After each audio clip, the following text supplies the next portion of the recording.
So the message to the court today is that our clients, the landowners and the parents who have been fighting to prevent drilling across the street from their school, stones thrown away from their homes, or simply engaging in constitutionally protected activities.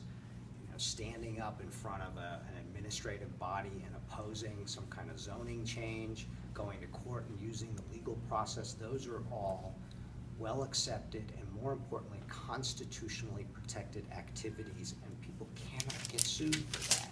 But that's precisely what the plaintiffs in this case have done. They have sued our clients, and we believe that there is very strong First Amendment protection for everything our clients have done, and that this lawsuit can and should be dismissed immediately at this stage before it goes any further.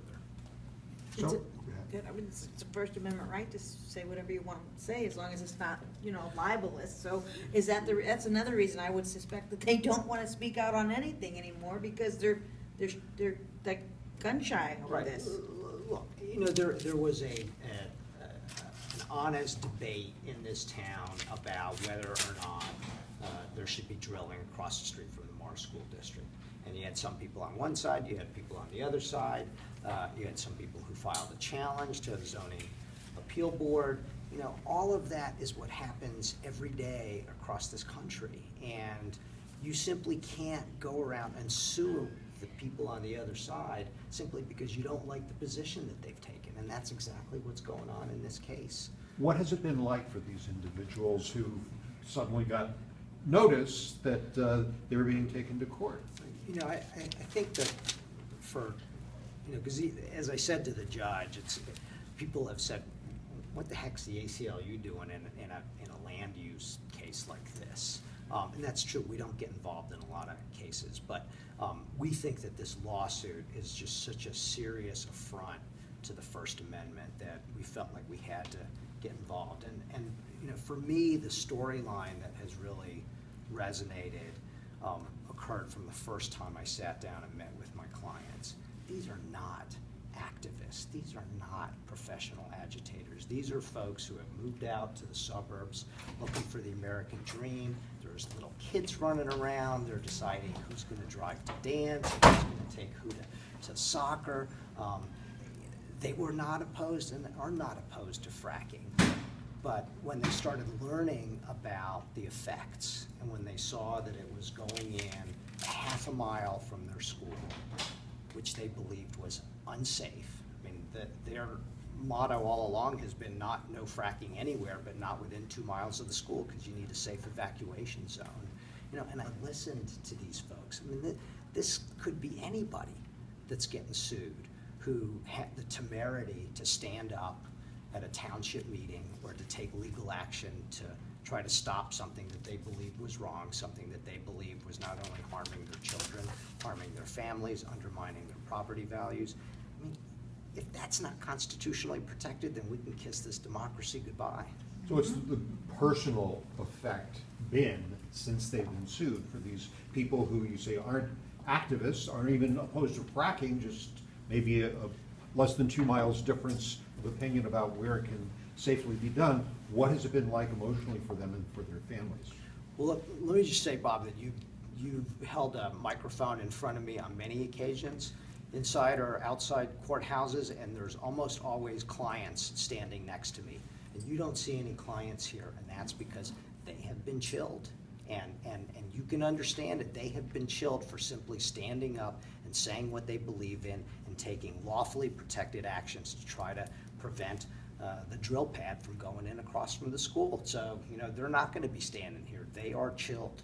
I mean, that's why this lawsuit is such a dangerous weapon and should be dismissed immediately. One of the people who sued, the client of Mr. Lane, he made a point in court that she's not even part of any litigation here. Right. Just to use her as an example, what was her involvement prior to being sued? Right, so it's not, we're not representing that individual, so I don't want to get too much into the facts of what she may or may not have done. I tell you, she doesn't even live in Middlesex Township. She lives in Adams Township, which is another sort of feeding community for the Mars Area School District, so that's why she was involved. But when you read the complaint, they don't put in there any kind of specific facts about what it is that she did. And in fact, the complaint doesn't say anything specific about anything that our clients did, other than to basically say in very conclusory terms that they have used incendiary scorched earth tactics, but they don't describe exactly what those tactics have been, which makes it all a little bit difficult. So we think this is a SLAPP suit, strategic lawsuit against public participation. There's no hope of them winning. It's simply designed to shut them up. And thus far, it's done a pretty good job, and we really need the court to dismiss this as soon as possible. So if I don't live in Middlesex Township, and I don't care about this case, or even if I'm on one side or the other of the fracking issue, maybe I'm pro-fracking, why should it matter to me what happens to these people? If the lawsuit against them succeeds, how does that affect me? If this lawsuit succeeds, it means that people can be sued for simply standing up, voicing their opinion, and trying to influence what the government does. I mean, it will destroy democracy. And I know that sounds sort of melodramatic, but if you think about it, I mean, how does this country work? We're a republic. The power is vested in the people. The people elect their officials. They debate laws, they debate actions, and those few people who care about the outcome will go and take a position. The other side will take a position, and then the government decides. You cannot be penalized for simply taking steps to try to influence the government towards your side. And that's all these folks have done. But, and this is sort of like on the sort of most basic or neighborhood level. They're just talking about a zoning issue in their neighborhood. Right, right. I mean, it severely chills public participation. And I mean, just think about the effect that this lawsuit is going to have and is having on other people in the community. So there's another controversy in front of the Middlesex Township officials, and somebody's upset about that. And they say, honey, let's go and speak out in favor or against what the township's doing. Oh, I don't know, dear. You know what happened to those other folks when they spoke out. They got sued. Look at all the trouble they're going through. Why don't we just stay home and watch TV? Right? I mean, this not only impacts the people who've been sued, but it impacts everybody in their orbit. It impacts anybody who would think about standing up and making themselves heard in front of a government agency.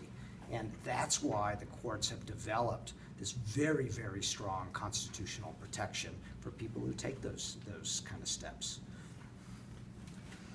The attorney for the folks that are suing your clients asked or said that you could have brought this action in a different way. You could have focused more and alleged the SLAPP suit in a different way. Instead, you've chosen to file these preliminary motions. Preliminary objections. Objections. Right. You could have done something else. There was another legal option for you that would be more focused on the... No, I think that's not what I understood him saying.